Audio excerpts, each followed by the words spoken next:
বেতন ও মজুরি নিয়ে আলোচনা করছিলাম। আমাদের আজকের পর্ব হচ্ছে 3। আমাদের এখানে একটি অঙ্ক দেওয়া থাকবে এবং এই অঙ্কটি কিভাবে সমাধান করব সে বিষয়টি আমরা আজকে ডিটেলস দেখব। তো আমরা এখানে অঙ্কটা একটু পড়ি। বলা আছে যে 2024 সালের জুলাই মাসের আবির ট্রেডার্সের 3 জন শ্রমিকের মজুরি পরিশোধ বিবরণী নিম্নে। অর্থাৎ নিচে আমাদের 3 জন শ্রমিকের মজুরি পরিশোধের তালিকা দেওয়া আছে। আমরা এইভাবে একটি মজুরি বিবরণী তৈরি করব। তো আমাদের 3 জন হচ্ছে রাসেল, মকিম এবং রতন। বলা আছে মূল মজুরি সাপ্তাহিক। রাসেল পায় 1200 টাকা, মকিম পায় 1000 টাকা এবং রতন পায় 8000 টাকা। বাড়ি ভাড়া ভাতা মূল মজুরির 40%, 40%, রতনেরও 40%, অর্থাৎ 3 জনেরই 40% হারে বাড়ি ভাড়া ভাতা পায়। মহার্ঘ ভাতা পায় 3 জনই 20% হারে। অতিরিক্ত কাজের মজুরি এখানে বলা আছে আমাদের 500 টাকা, 600 টাকা এবং 700 টাকা। প্রভিডেন্ট ফান্ডে কর্তন মূল মজুরির 10%, অর্থাৎ 3 জনের আমাদের 10% দেওয়া আছে এখানে। শ্রমিক কল্যাণ তহবিলে কর্তন রাসেলের 2%, মকিমের 2% এবং রতনের 1%। নিরাপত্তা তহবিলে কর্তন 3 জনেরই 1% হারে। এখন এই তালিকা থেকে আমাদের একটি মজুরি বিবরণী তৈরি করতে হবে। তো আমাদের সর্বপ্রথম যে বিষয়টি খেয়াল করতে হবে সে বিষয়টি হচ্ছে যে এখানে আমাদের সাপ্তাহিক মজুরি দেওয়া আছে। যদি সাপ্তাহিক মজুরি থাকে তো আমাদের অঙ্কটা খেয়াল করতে হবে যে আমরা কি 1 মাসের অঙ্ক করতেছি নাকি 1 সপ্তাহের অঙ্ক তৈরি করব। তো আমরা এখানে সাধারণত 1 মাসের অর্থাৎ জুলাই মাসের মজুরি বিবরণী তৈরি করব। তো আমরা জানি যে 4 সপ্তাহে 1 মাস হয়, অর্থাৎ 1 মাসে আমরা 4টি সপ্তাহ ধরে থাকি। তো 1 সপ্তাহ যদি রাসেল 1200 টাকা বেতন পায় তাহলে সে 1 মাসে কত টাকা মজুরি পায় সেটা আমাদের বের করতে হবে। তাহলে এটা সহজ। এই 1200 টাকার সঙ্গে আমরা 4 গুণ করব। 4 গুণ করলে আমাদের কত হবে? 4800 টাকা, তাই না? এভাবে 3 জনের যে সাপ্তাহিক মজুরি আছে এটাকে 4 দিয়ে গুণ করলে আমাদের মূল মজুরি বের হয়ে আসবে। ঠিক আছে? আর যত পার্সেন্টেজ গুলো আছে সকল পার্সেন্টেজ কিন্তু আমাদের এই মূল মজুরির উপরে ধরতে হবে। তো তোমরা দেখতে পাচ্ছ এখানে একটি ছক করা আছে। প্রথমে আবির ট্রেডার্স অর্থাৎ প্রতিষ্ঠানের নাম, এরপর মজুরি বিবরণী 2024 সালের জুলাই মাসের জন্য, এই 24 সালের জুলাই মাসের জন্য। তো আমাদের আমরা সংক্ষিপ্ত পদ্ধতিতে অর্থাৎ আমরা দুইভাবে আমরা মজুরি বিবরণী তৈরি করতে পারি। একটি হচ্ছে রেজিস্টার আকারে অর্থাৎ ছক আকারে, আর একটা হচ্ছে আমাদের সংক্ষিপ্ত পদ্ধতি আকারে। তো আমি এই সংক্ষিপ্ত পদ্ধতিটা এখানে ব্যবহার করতেছি। তো আমরা সংক্ষিপ্ত পদ্ধতির ছকটা হচ্ছে বিবরণ। যে 3 জন থাকবে সে 3 জনের নাম এবং টাকা লিখবো ডান পাশে।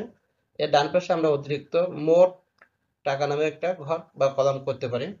আমি এখানে দেখাইনি, তোমরা দেখালেও হবে। তো আমাদের এখানে উপার্জন বিবরণের ঘরে প্রথমে আমাদের আসবে হচ্ছে উপার্জন সমূহ। তো উপার্জন সমূহের ভিতরে আহ, এই যে শ্রমিকগণ আছে এদের কি কি উপার্জন আছে সেটি কিন্তু আমাদের আগে আইডেন্টিফাই করতে হবে।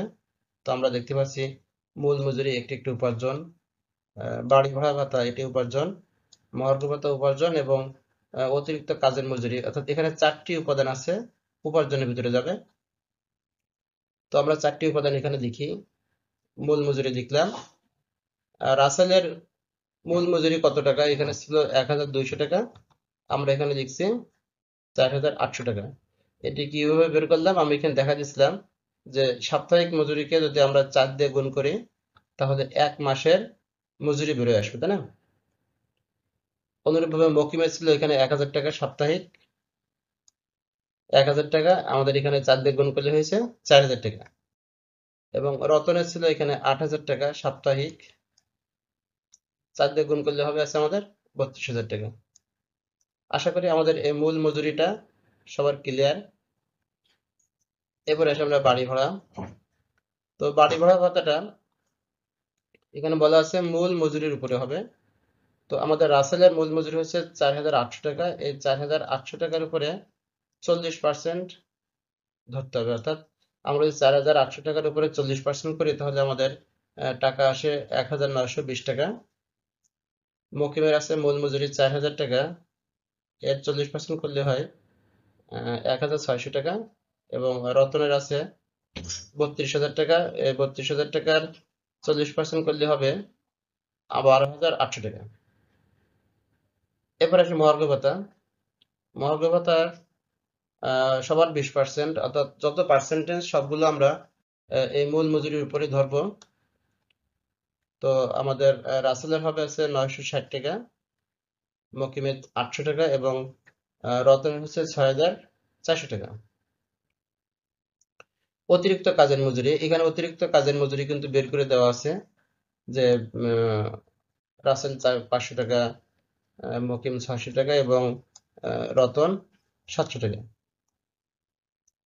তো আমাদের এখানে যে টাকাটা আছে আমরা সেই টাকাটা এখানে বসাতে। আচ্ছা, এই যে উপার্জনগুলো আমাদের হয়েছে, এখন উপার্জনগুলো আমাদের কি করতে হবে, যোগ করতে হবে। তো যোগ করতে গেলে আমরা ছকে একটা দাগ দিয়ে দেবো, দাগ দিয়ে আমরা এখানে যোগফলটা এখানে বের করব। বের করে এই যে টাকাটার নাম হবে আমাদের মোট উপার্জন। এই মোট উপার্জনকে আমরা ক দ্বারা চিহ্নিত করলাম।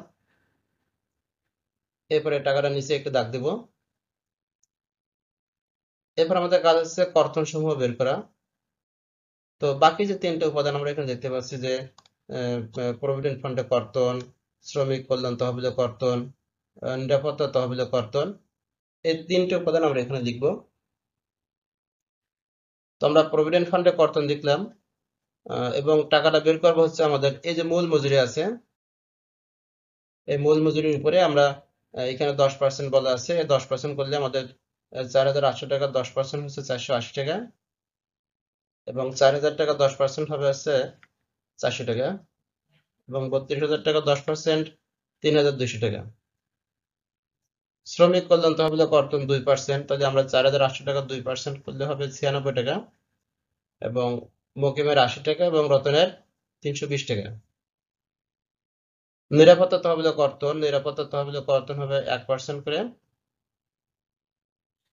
তো আমরা এখানে 1% করে আমরা এখানে বসাবো, বসানোর পরে আমাদের এই মোট কর্তনগুলো এই তিনটে টাকা আছে তিনের যোগ করে আমরা নিচে বসাবো প্রত্যেকটায়।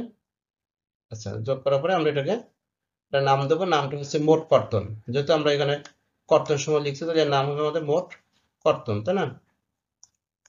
এখন এটি নিচে আমরা একটা দাগ দেবো এবং এর নাম আমরা কর্তনকে আমরা কি দ্বারা চিহ্নিত করছি, খ দ্বারা চিহ্নিত করছি। এখন আমাদের নিট মজুরি বের করতে হবে। তো নিট মজুরি বের করতে গেলে আমাদের মোট উপার্জন থেকে মোট কর্তনটা বিয়োগ করব। এই যে মোট উপার্জন থেকে আমাদের এই মোট কর্তনটা বিয়োগ করলে আমাদের নিট কর্তন বের হবে। তাহলে কয়ের আছে 8,180 টাকা, সেখান থেকে বিয়োগ হবে 624 টাকা, তাহলে ওর নিট মজুরি হবে 7,556 টাকা। অনুরূপভাবে মকিমের হবে 6,480 টাকা এবং রতনের 48,060 টাকা। তো এরপরে আমাদের এই ছকের নিচে 4 জনের স্বাক্ষর রাখতে হয়। স্বাক্ষর হচ্ছে কার কার, আমরা এখানে দেখি প্রস্তুতকারক, প্রধান হিসাবরক্ষক, ব্যবস্থাপক এবং ক্যাশিয়ার। আরেকটা জিনিস খেয়াল করতে হবে, সেটা হচ্ছে যে আমাদের নিট মজুরি দেখার মানে লেখার পর আমাদের অবশ্যই হিসাব বন্ধ করার জন্য দুটো দাগ দিতে হবে। এই দুটো দাগ আমরা দেখতে পাচ্ছি না, এটা দুটো দাগ দিয়ে আমাদের হিসাব বন্ধ করতে হবে। তো আমরা ঠিক এইভাবে পরীক্ষার হলে আমরা ছক করব এবং অঙ্কের সমাধানটা করব।